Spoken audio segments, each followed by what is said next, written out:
Madam President. The senator from Utah. It's a little more than 3 months ago, the Senate Republicans came together and reached something of a conclusion. We concluded it made a lot of sense to make a commitment to each other and a commitment to those we represent and a commitment to those in the other chamber just down the hall from here, that we wouldn't be sending another penny to Ukraine without achieving border security in our own homeland. After all, the conflict in Ukraine is about helping Ukraine maintain its own defensible borders. It's about helping Ukraine with its own national security. Meanwhile, we've got a border that's, to describe it as porous is an insult to porousness. It is a border through which an estimated 10 million people have entered our country unlawfully just over the last 3 years since President Biden took office. And then now, through the efforts of a faithless few, we were poised to treat our promise to Americans the same way President Biden has treated his solemn oath to protect our country's borders, as somehow expedient, expendable, and apparently now expired. Madam President, we cannot send billions of dollars to Ukraine, many, many tens of billions of dollars to Ukraine, while America's own borders are bleeding, while they're wide open, and while we've got many thousands upon thousands of the 10 million or so who have come in over the last 3 years,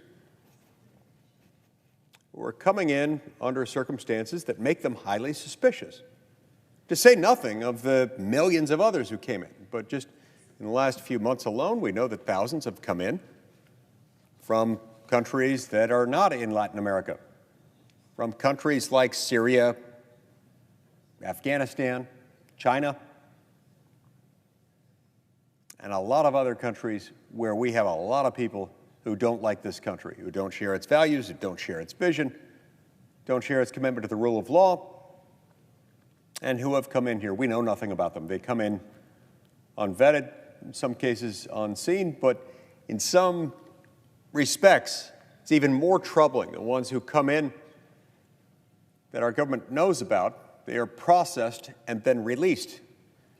Processed, meaning we take down a bunch of information about them, then release them into the country, either under the pretense that they have applied for asylum and might be deemed qualified to receive that form of relief, or alternatively under the theory that they can be brought in under what's known as immigration parole, a category that's never supposed to be used.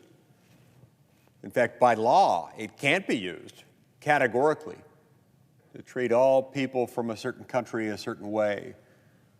No, it's there to be used in unusual circumstances, either for humanitarian compassionate need, like, somebody's loved one has passed away and they need to attend a funeral, or they need to come to attend to a critically ill loved one, or alternatively, a public use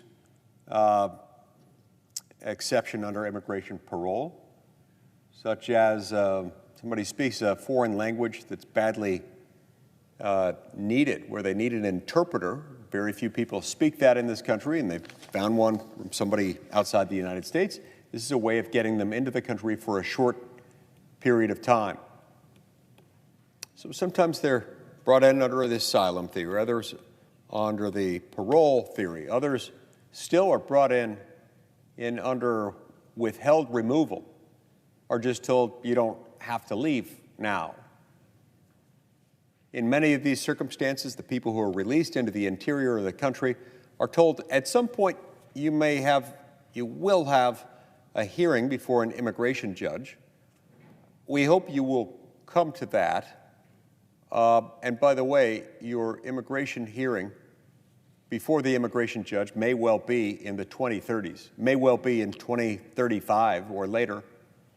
But in the meantime, have fun. We'll get you a plane ticket to the U.S. city of your choice. And by the way, those pesky things that American citizens have to worry about when traveling from one part of the United States to another, like airplane tickets, we've taken care of that.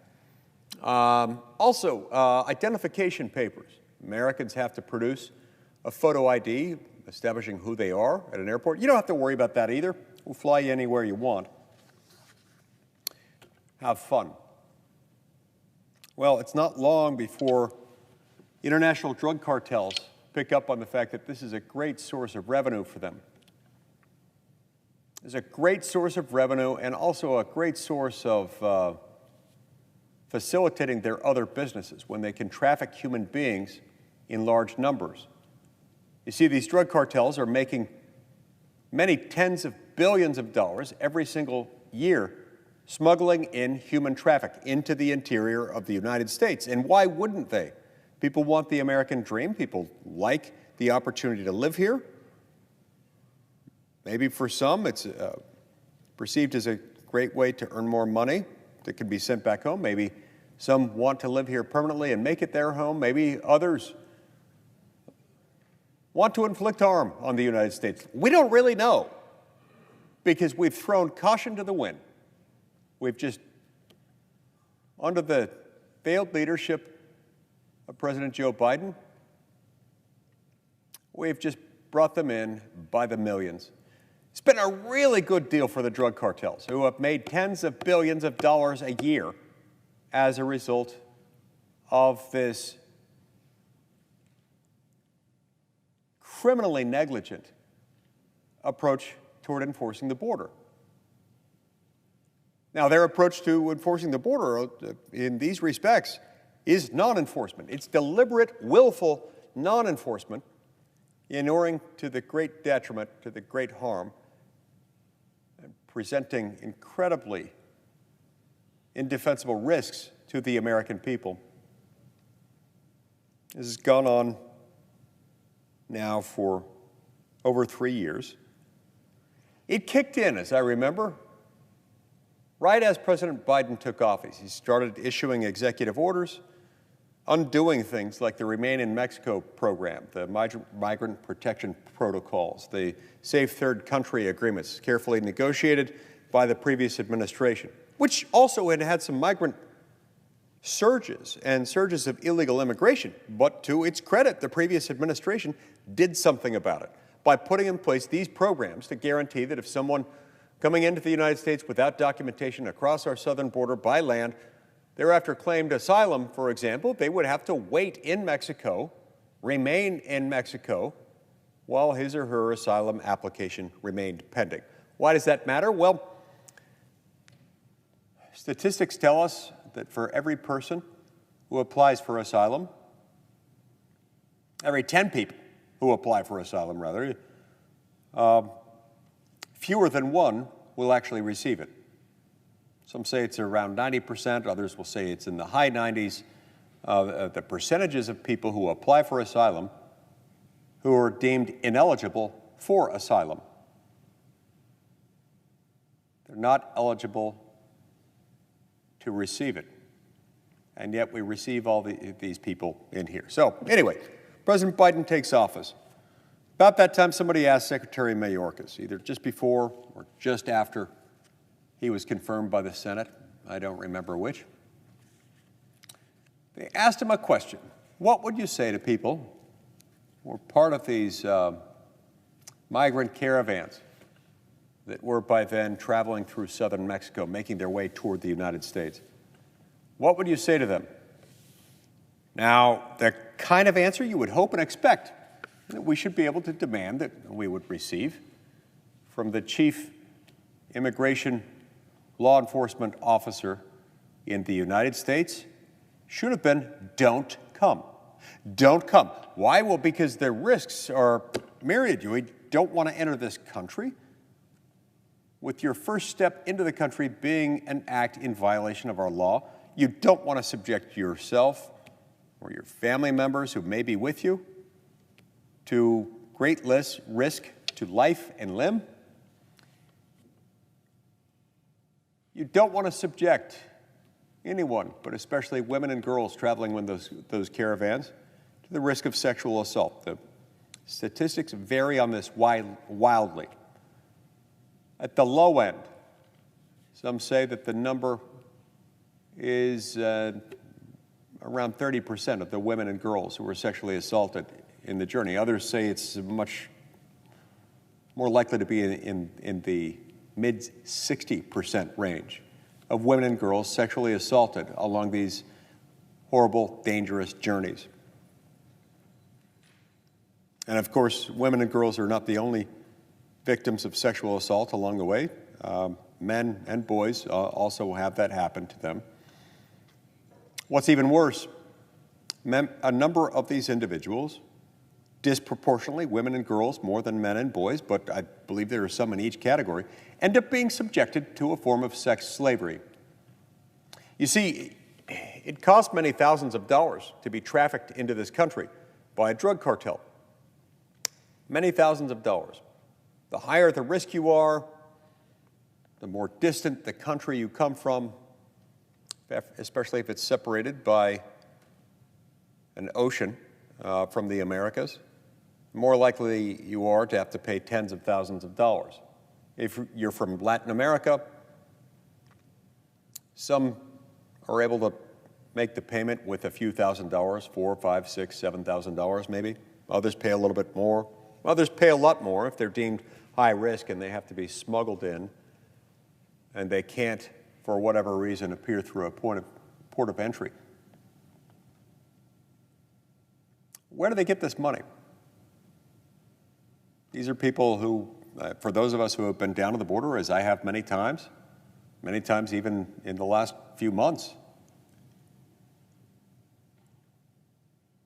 know that the people who are arriving under these circumstances, having made this long, dangerous journey, they don't have a lot of money. They don't have expendable sums of cash. It's not like they can just go into their local bank and dip into their savings account and come up with $5, $6, $7 grand in US dollars to come up here. No. So how do they pay for it? Well, some of it they were able to scrounge together, perhaps from contributions from friends and family. Maybe they sell everything they've got. Maybe for some that comes close. For a lot of them it doesn't. So how do they pay it? Well, there's a word for this, and it's a word that's fallen out of use in commonly spoken American English for more than a century and a half. But the word is indentured servitude. It's a word that I certainly had relegated to the history books.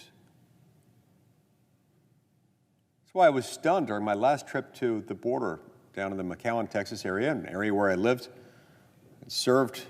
worked among the poorest of the poor as a missionary back in the early 1990s. It's where I learned Spanish, learned to love the culture down there. It's an amazing place with wonderful people. But during my most recent visit, I was visiting with Border Patrol agents. They told me, for the first time since the Civil War, and certainly since the adoption and ratification of the 13th Amendment, which prohibits slavery and indentured servitude, we have in this country, in the United States of America, in the 21st century, a significant population of indentured servants in the United States. Of these, many are living in what is essentially sex slavery. Others are living in another form of indentured servitude, required to live their lives subject to the will and whim and wishes of these international drug cartels who make money smuggling these people across and then benefit from essentially slave labor from them. One of my colleagues who made an even more recent trip to the border who just came back from the border a week or so ago, recently told me that for those subjected to the form of sex slavery to which these women and girls are subjected, it may take them 6, 7, 8 years to pay off what they owe. They are housed in what can only be described as a rudimentary prison. It also doubles as a brothel. And while they are nominally paid in the sense that they're given credit for everything that they do, they're also charged sometimes exorbitant fees for room and board, to house, clothe, and feed them. There are detailed records that have to be kept right down to the cost of doing something as simple as removing an ankle bracelet given to them by the Department of Homeland Security to monitor their whereabouts. I'm told that the cost for that is set at $30. But this is one of the reasons why they may have to work 6, 7, 8 years in sex slavery inside this country after they have arrived illegally, unlawfully, in order to pay off their debts to the drug cartels, who are profiting to the tune of tens of billions of dollars a year.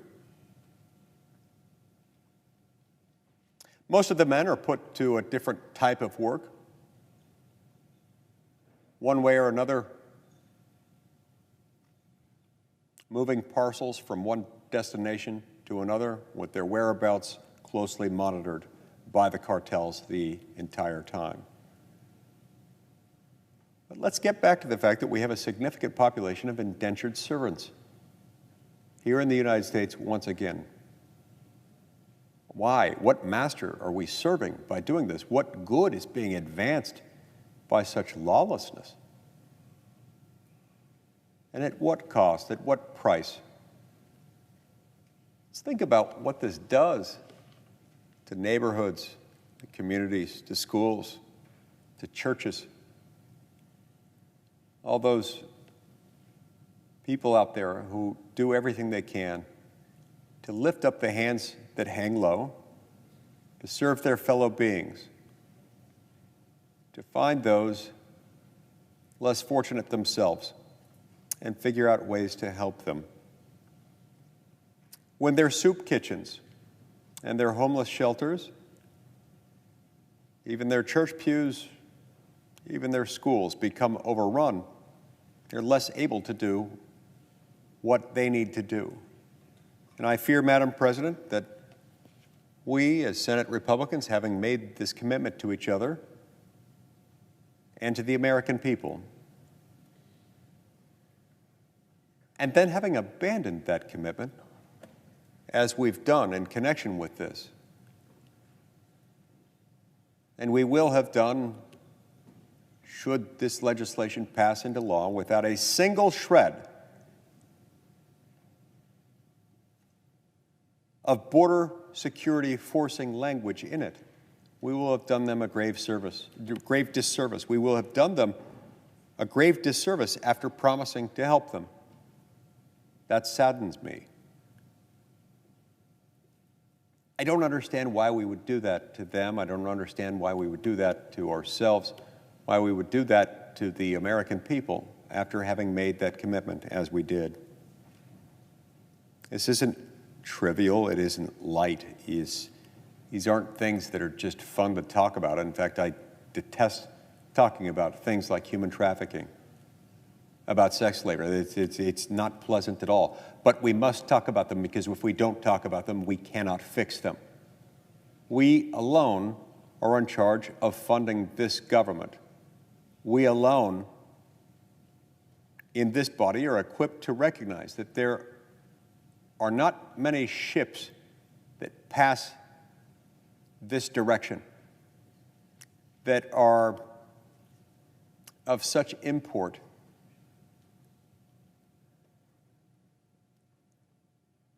that have so much of a head of steam behind them that they're likely to pass. And this was a uniquely good moment for Republicans to recognize, look, the Democrats have something that they really, really care about. Some Republicans do too, as we've come to find out. But this is an issue that, by and large, unites the Democratic Party and those in the United States Senate who are part of it. They really, really want to send more money to Ukraine. We'll talk about that more in a moment, but it's something that they really, really want to do, even though we've already sent $113 billion there, even though that's more money than any other nation on earth has sent, even though the military aid that we've sent far eclipses not only that of any other nation since this war started, but of every other nation combined. But that's something they really want to do. We also knew that securing our border is something that Republicans care a lot about.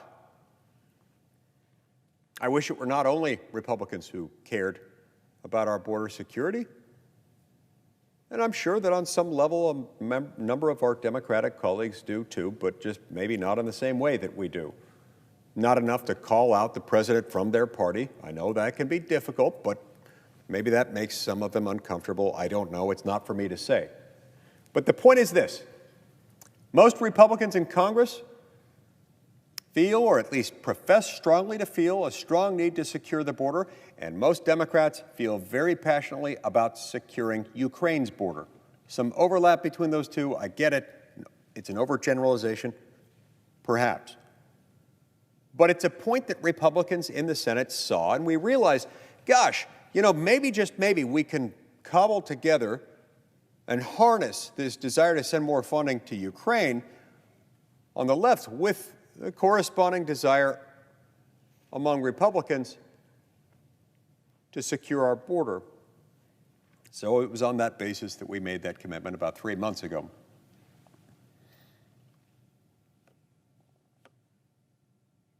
Sadly, after we made that commitment, we were told that a few Senate colleagues were trying to iron out a compromise. Now, I know and like each of those colleagues. I have great affection for each of them. I've worked with each of them on different pieces of legislation, and I consider each of them friends.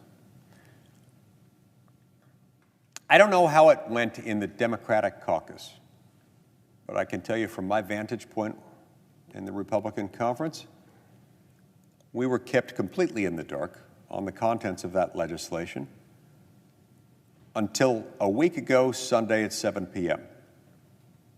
It wasn't until a week ago Sunday at 7 p.m. that we first got to set our eyes on that document that they had spent 3 or 4 months negotiating. Now, it had a lot of provisions in it, a lot of language in it, but the border security portions of that bill didn't do what we committed to do. I don't mean to suggest bad faith on the part of any individual negotiator, but it didn't do what most of us understood the deal to be. What we asked for was not a Ukraine supplemental aid package with an immigration overhaul attached to it, or even an immigration overhaul package containing some provisions of immigration law that might, in the future, under a different administration, prove to be potentially helpful in securing the border. Kind of what this was, certainly how I perceived it. But it wasn't something that would actually force this administration to secure the border and provide consequences if it didn't. To up the ante, to make it more difficult for this administration to continue this pattern of enriching the international drug cartels to the tune of tens of billions of dollars every single year through aggressive non-enforcement of the border. It did not do that. So, look, this was the predictable, foreseeable, and by some of us foreseen and warned of consequence of having a negotiation in which one person was asked to negotiate on behalf of 49 people and also asked not to keep those 49 people apprised of the precise contents of that draft legislation. For many of us, this was unthinkable. I don't know how you can possibly negotiate on behalf of anyone, much less a group of 49, without regularly informing them of exactly what's going on and even providing text that you've been drafting. But alas, that was not my decision, and I have reason to believe it was not even the decision of our lead negotiator, for whom I have great respect and admiration. It was the decision of the Senate Republican leader. It was the decision of the Senate Republican leader, apparently, to keep us in the dark and also to insist on provisions like those that could have withheld funds from Ukraine, or at least delayed the release of some of the Ukraine aid until such time as certain objectively verifiable border security metrics, benchmarks, indicia of operational control of the border had been achieved for a specified period of time. At one point or another, I think I heard half or more of the Senate Republican conference specifically asking for that and explaining that that's the type of thing that we would need. Either that or something so direct, so clear, so precise as the border security package passed by the House of Representatives, H.R. 2, or, at least its core provisions. Some combination of provisions like those found in H.R. 2 and something like the border security metrics package that I mentioned, perhaps even with something in there putting teeth behind provisions in existing law prohibiting non-citizens from voting in federal elections. Things like that would have gone a long way, and I think could have brought most, the overwhelming majority, perhaps, of Senate Republicans, depending on the precise contours of the bill, could have brought them into the fold and on board with the topic. But that's not how it worked.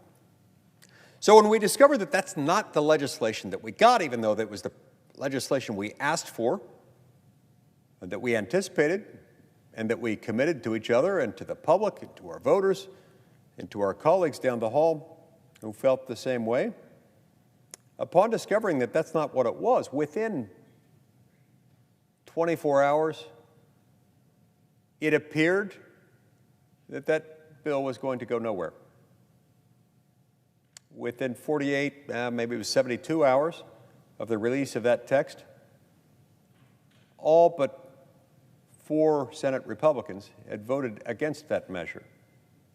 What we should have done, what we could have done, what I still don't understand why we didn't do, is then turn forthwith to putting together a package that would, in fact, accomplish what we set out to do, which is force the issue of border security on the Biden administration as a condition, making the release of additional Ukraine aid subject to the achievement of border security, operational control of the border that would be in place as a condition precedent.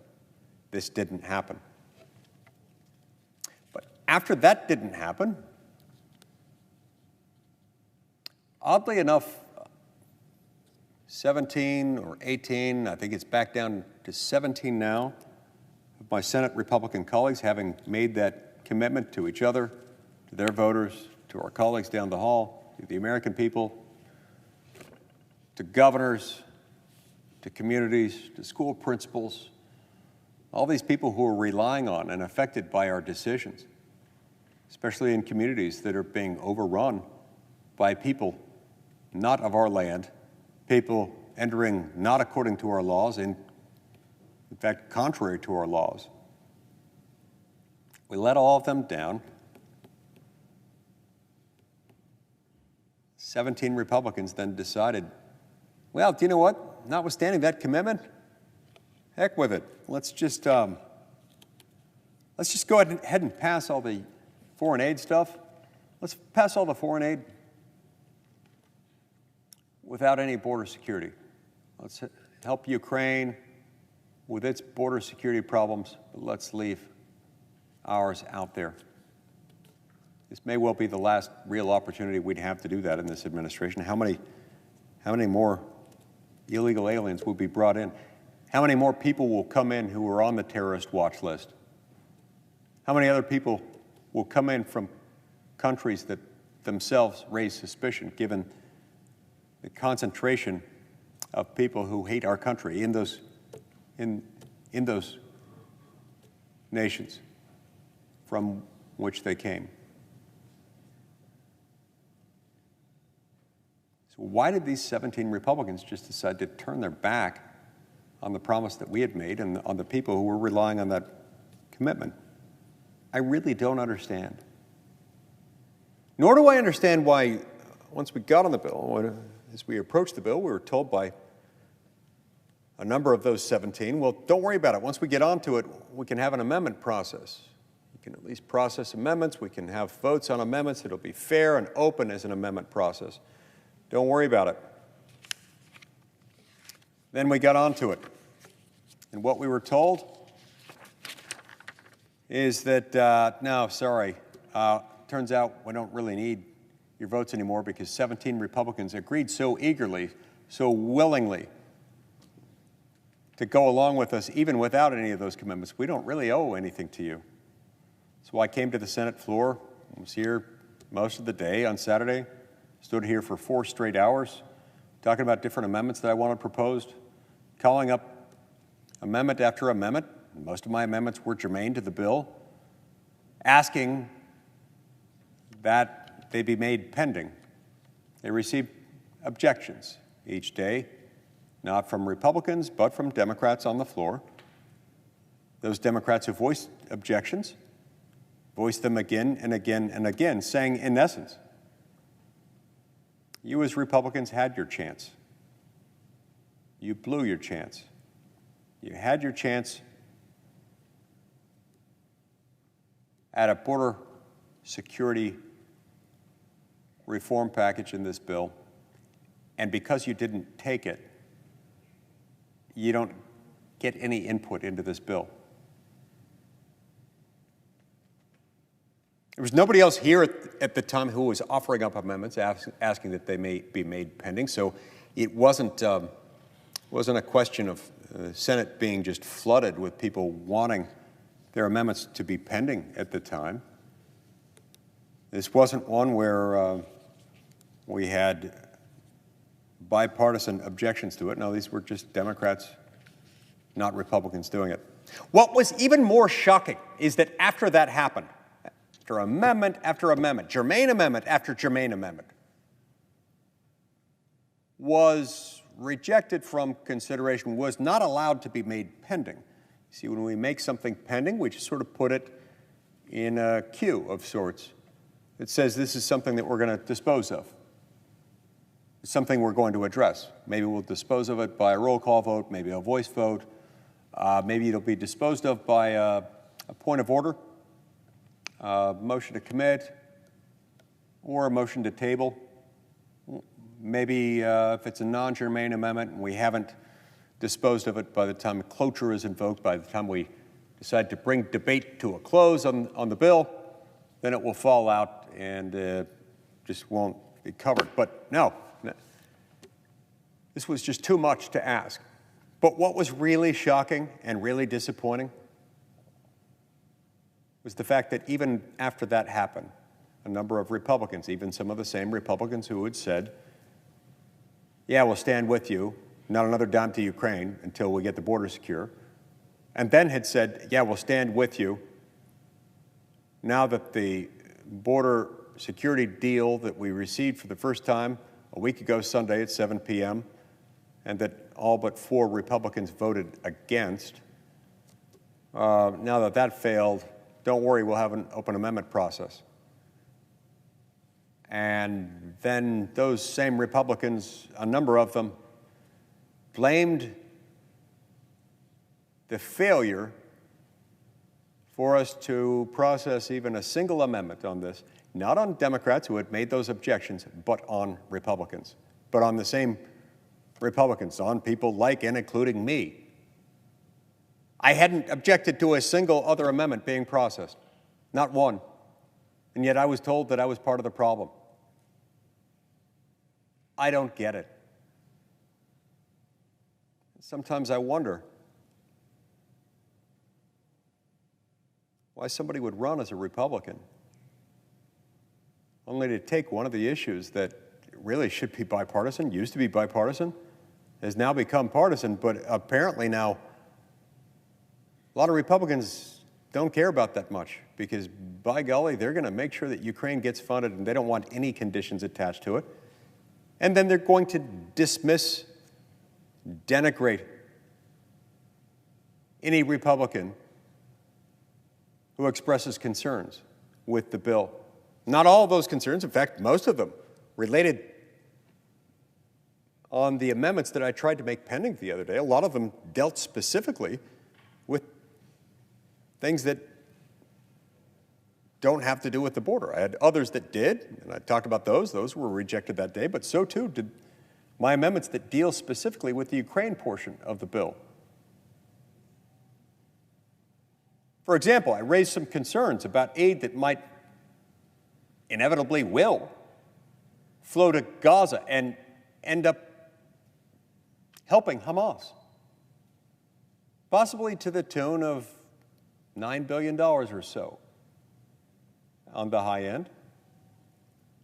We know what happened when billions of dollars of humanitarian aid over the years flowed into Gaza. Under no circumstance did we say, oh, here's a check from the United States of America to Hamas. No, they were funneled through different aid programs, a lot of them through multilateral, multinational institutions like the United Nations. The thing is, you send money to that part of the country. Gaza is unlike anything that we've ever experienced, those of us who have grown up in the United States and lived our entire lives here. To describe Gaza as a failed state is an insult to failed states everywhere because it's not even a state. Nonetheless, Hamas rules Gaza with an iron fist.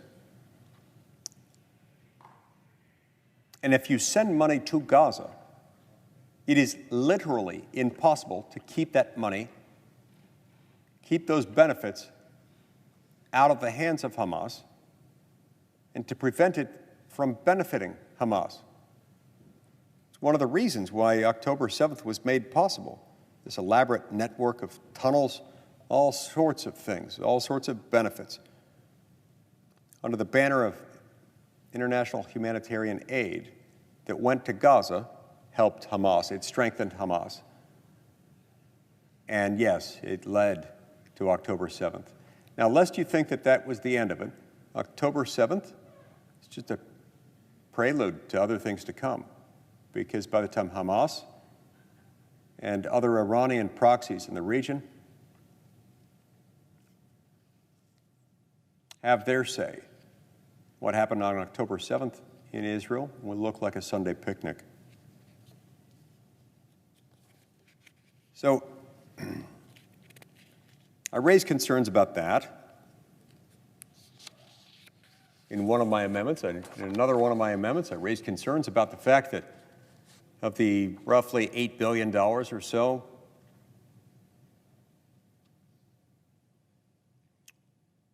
going to Ukraine under an economic security package, there's no restriction in there preventing that money from going to pay the salaries of Ukrainian bureaucrats. No restriction in there preventing it from funding Ukrainian social welfare programs. No restrictions in there preventing it from going, as similar funds from the United States have gone over the last couple of years in the past, into programs that result in the purchase with U.S. funds of things like concert tickets for Ukrainian concert goers, things to shore up clothing stores in Ukraine. Look, these are things that, that we're funding. We're funding over and over again,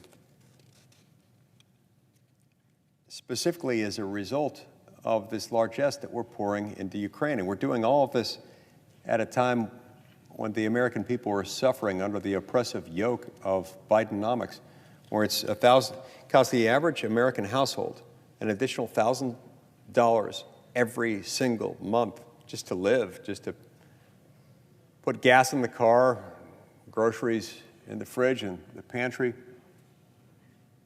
afford everything from housing to health care, gas to groceries, and everything in between. You see, when you print multiple trillions of dollars a year, every year, for several years in a row, more than we bring in,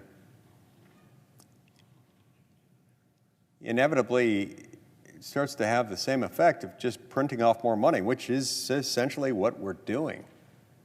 And what that means is that every dollar you have in your pocket, every dollar that you receive in every paycheck, every dollar that you might have in your bank account, it buys less, significantly less than it did just a few years ago. Now, for the rich, this isn't as much of a burden, both because they have more and because when you're rich, if you're enterprising, you can actually find a way to get richer, a lot richer, in fact, during periods of inflation like this one. This one just hurts everyone else. So look, it's great to be rich at a time like this, and figures from Wall Street will tell you that. President Biden cavalierly says whenever people bring up economic troubles, he and those in his administration love to say, oh, no, how can you say anything's wrong with the economy when Wall Street's doing great? That's of cold comfort. It shows a tone deafness that I'm not sure what to do with. This hurts them a lot when they see their neighborhoods overrun, their schools struggling to keep up with the influx in many communities of new populations of people who don't belong in this country, who have entered this country unlawfully at the invitation and with the blessing of the Biden administration. The American people know something is wrong, deeply wrong, even if they're not privy to exactly the same details that we've been discussing here. They know something's wrong, and it's a profound insult to them that those of us in this chamber would look so cavalierly at their plight, especially after some of us, nearly half of this body, made a commitment that we've now completely flouted, ignored, neglected.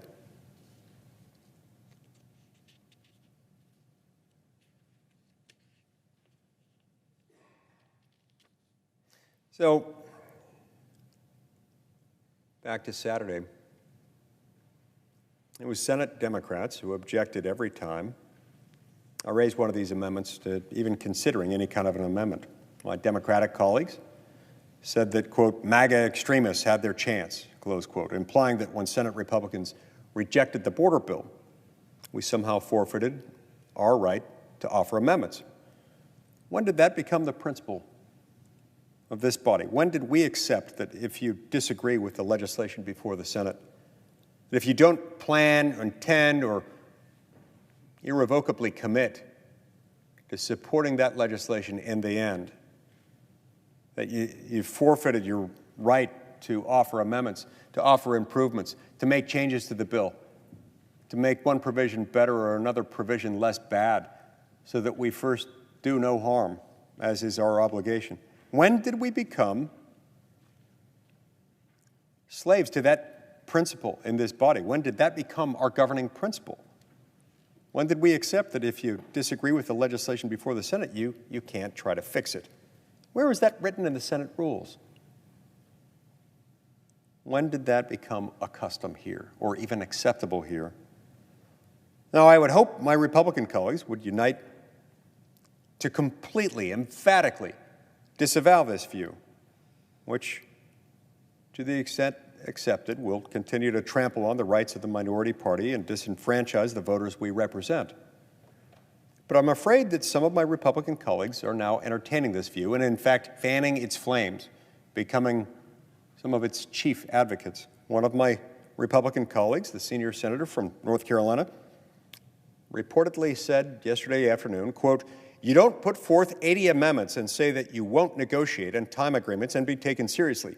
That's what's happening here. These folks are going to vote against it no matter what," close quote, as if that were the end of the matter. Madam President, do you understand what's implied with that statement? It suggests that if someone is going to vote against a bill, this body should not even consider your amendments. Now, I would hope that this particular colleague was one who I would assume maybe didn't mean that, or that he was quoted out of context. Maybe he didn't think it all the way through. The only problem is I've heard him say it several times now, in private and in public, and he stands by it. I don't get it. This isn't acceptable. This is a rejection of the Senate's best traditions and its longstanding protection of the rights of the minority, whether they be part of the minority party or whether they be people who disagree with whatever is popular at the moment. This view must be rejected so that the Senate can once again embrace an open amendment process where the American public can see our deliberations in public. Instead, Majority Leader Schumer is obstructing a fair and open amendment process by filling the amendment tree and preventing any senator from making amendments pending on the floor. This procedural tactic prevents senators from offering their amendments and allows Senate leadership to screen every single amendment before it's offered from the floor and to dole out penuriously, sometimes punitively, those privileged few opportunities for amendment consideration. It allows senators to avoid any tough votes, to avoid surprises, and in short, to avoid any real debate. Now, when I became a senator in 2011, this was not the standard practice. Sure, there were sharp disagreements between the parties, as there are now, but members could, by and large, come down to the floor, call up an amendment, and make it pending. This change that we've seen, it was pioneered by Democratic leadership about a decade ago, and then gleefully adopted by Republican leadership as well. In some ways, it got more pronounced, even worse, over the next few years after Republicans gained the majority, and it's gotten steadily worse still since then. It's been the practice that leadership on both sides of the aisle have used for too long to stifle debate, and it must end. I offered a motion to table the amendment tree yesterday, or I guess that's the day before yesterday now.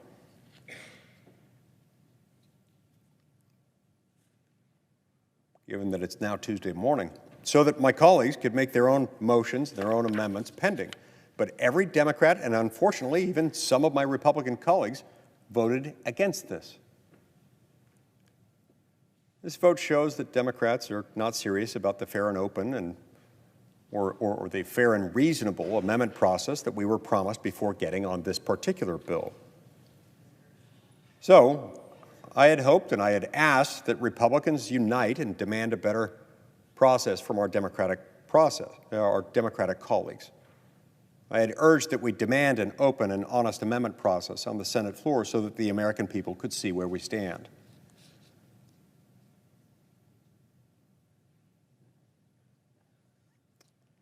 Now, my good friend, the senator from Ohio, has dug very deeply into this disastrous bill and sounded the alarm.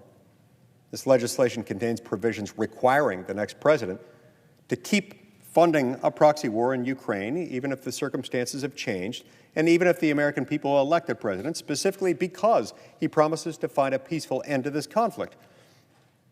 It's clear that the GOP is being suckered into lining up yet another ridiculous, baseless political impeachment attempt against the next Republican president, should he become the next Republican president, which many of us hope that he will, including me. How can any Republican or any conservative or anyone who values the rule of law support this? Well, earlier in the day, on Monday, we saw how supporters of this terrible bill have resorted to calling their own constituents uninformed idiots. One member of this body said, quote, "Our base cannot possibly know what's at stake compared to well-informed U.S. senators." Really? Rank-and-file American voters couldn't possibly be as smart, as well-informed, as capable of processing these concepts as a U.S. senator? They couldn't possibly be as well-informed as any of us? Well, forgive me, but I haven't seen much reason for a Mensa club on Capitol Hill in the last few years. And as our own majority leader is attacking the, quote, dimmest and our own minority leader, in fact, is attacking the, quote, dimmest and short-sighted views of people who don't want to throw $60 billion more to prolong the Ukraine conflict. These are not the words of people who wish to be elected lawmakers much longer, let alone one day take the majority of the U.S. Senate.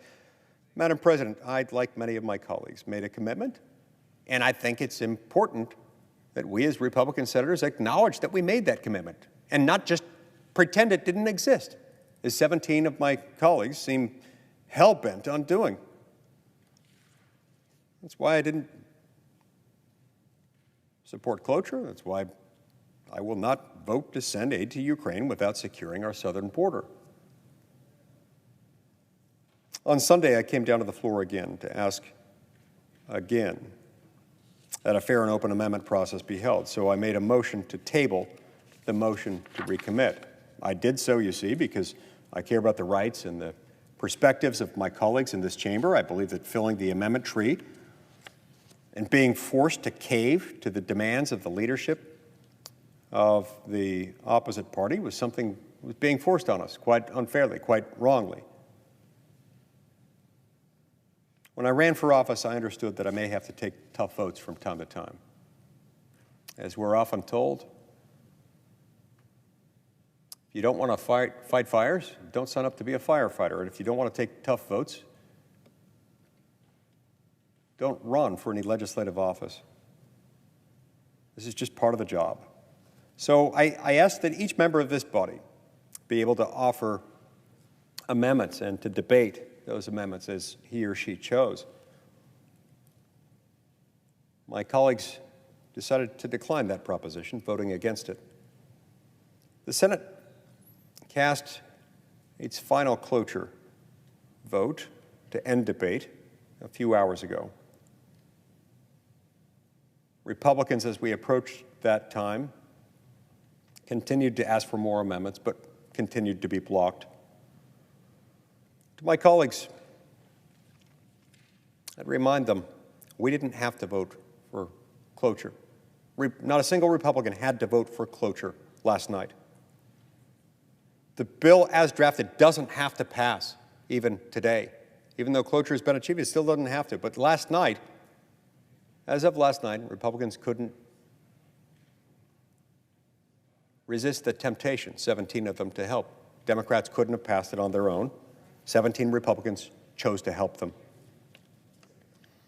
If we were to stand together and we were to have voted against cloture on the underlying bill, we could have prolonged the debate, enabling the opportunity for us to pass germane amendments, of which there were many, of which I had introduced many, that could remove or fix many of the flaws that I've previously outlined. So while deeply concerning all of this is, as deeply concerning as all of this is, I do maintain some hope in the fact that Speaker of the House Mike Johnson has been clear. The bill, as drafted, is dead on arrival in the House. So I ask the question in closing, why would we vote to send a bill? Why would Senate Republicans, 17 of them, play any role in sending a bill to a majority Republican House, one that is destined to fail in the House? Doing so is counterproductive and doesn't advance the interests of the Republican majority in the House. I hope that as we move forward, we'll do things differently, and I hope that on this vote, I'd ask once again for Republicans to stand together and oppose this bill, even if they voted for previous cloture motions. They don't have to vote yes on final passage. In any event, this debate shouldn't conclude. We should remember that we should not pass legislation that fails to secure our border and ignore the interests of the American people, even while shoring up the borders of Ukraine. As their elected lawmakers, as though those who have been sent by states to represent their interests in the United States Senate, I know we can do better. A no vote is a vote to stand up for those who can't stand up for themselves, those subjected to indentured servitude, to sex slavery, those whose communities, whose soup kitchens, whose homeless shelters, whose church pews, classrooms are being overrun. We stand with them. By voting against this bill, I stand for the rule of law and against lawlessness, cartels, and all the horrors that go along with them. Thank you, Madam President. I yield the floor.